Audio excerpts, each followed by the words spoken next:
Today, the United States and our armed forces continue to lead the global coalition in our mission to destroy the terrorist group ISIL. As I outlined in my speech to the nation last weekend, our strategy is moving forward with a great sense of urgency on 4 fronts: hunting down and taking out these terrorists, training and equipping Iraqi and Syrian forces to fight ISIL on the ground, stopping ISIL's operations by disrupting the recruiting, financing, and propaganda, and finally, persistent diplomacy to end the Syrian civil war so that everyone can focus on destroying ISIL. I just had a chance to meet with my National Security Council as part of our regular effort to review and constantly strengthen our efforts, and I want to thank Secretary Carter, Chairman Dunford, and Vice Chairman Selva for hosting us and for their leadership of our men and women in uniform. We heard from General Austin, who is leading the military campaign in the region, as well as General Votel, whose special operations forces are playing a vital role in this fight. I want to provide all of you a brief update on our progress against the ISIL core in Syria and Iraq, because as we squeeze its heart, we'll make it harder for ISIL to pump its terror and propaganda to the rest of the world. This fall, even before the revolting attacks in Paris and San Bernardino, I ordered new actions to intensify our war against ISIL. These actions, including more firepower and special operations forces, are well underway. This continues to be a difficult fight. As I said before, ISIL is dug in, including in urban areas, and they hide behind civilians, using defenseless men, women, and children as human shields. So even as we're relentless, we have to be smart, targeting ISIL surgically with precision.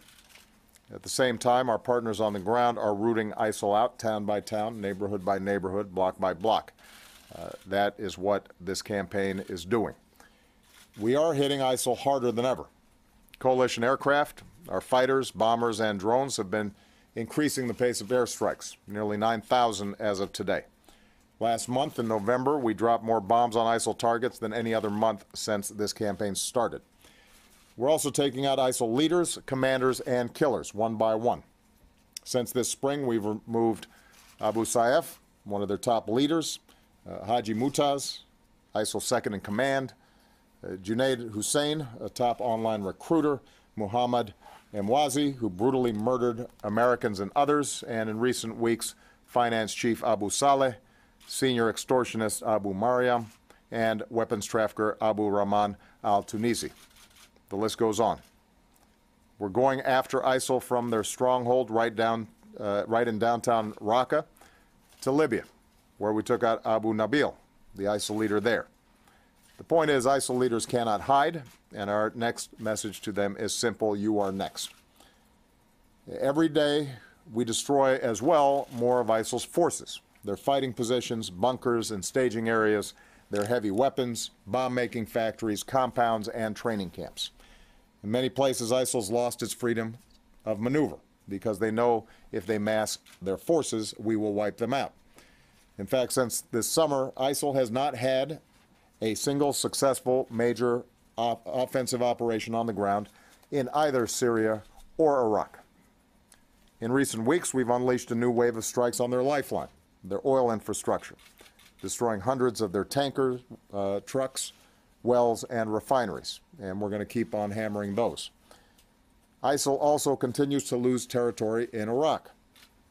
ISIL had already lost across Kirkuk province and at Tikrit. More recently, ISIL lost at Sinjar, losing a strategic highway. ISIL lost at Baji with its oil refinery. We saw the daring raid supported by our special forces, which rescued dozens of prisoners from ISIL, and in which Master Sergeant Joshua Wheeler made the ultimate sacrifice. So far, ISIL has lost about 40% of the populated areas it once controlled in Iraq, and it will lose more. Iraqi forces are now fighting their way deeper into Ramadi. They're working to encircle Fallujah and cut off ISIL supply routes into Mosul. Again, these are urban areas where ISIL is entrenched. Our partners on the ground face a very tough fight ahead, and we're going to continue to back them up with the support that they need to ultimately clear ISIL from Iraq. ISIL also continues to lose territory in Syria. We continue to step up our air support and supplies to local forces. Syrian Kurds, Arabs, Christians, Turkmen, and they are having success. After routing ISIL at Kobani and Tal Abyad, they've pushed ISIL back from almost across the entire border region with Turkey, and we're working with Turkey to seal the rest. ISIL's lost thousands of square miles of territory it once controlled in Syria, and it will lose more. The special forces that I ordered to Syria began supporting local forces they pushed south, cut off supply lines, and tightened the squeeze on Raqqa. Meanwhile, more people are seeing ISIL for the thugs and the thieves and the killers that they are. We've seen instances of ISIL fighters defecting. Others who've tried to escape have been executed, and ISIL's reign of brutality and extortion continues to repel local populations and help fuel the refugee crisis. So many people are migrating, said one Syrian refugee. ISIL, she said, will end up all alone. All this said, we recognize that progress needs to keep coming faster. No one knows that more than the countless Syrians and Iraqis living every day under ISIL's terror, as well as the families in San Bernardino and Paris and elsewhere who are grieving the loss of their loved ones. Just as the United States is doing more in this fight, just as our allies, France, Germany, and the United Kingdom, Australia, and Italy are doing more, so must others.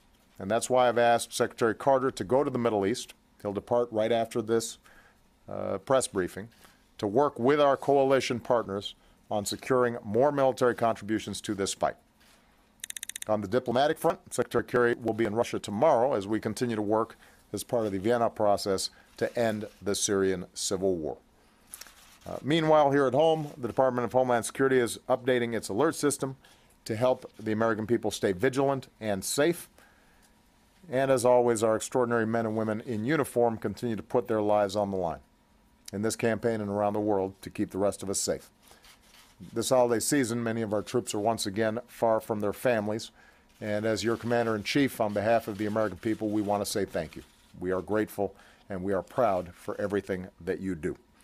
Because of you, the America that we know and love and cherish is leading the world in this fight.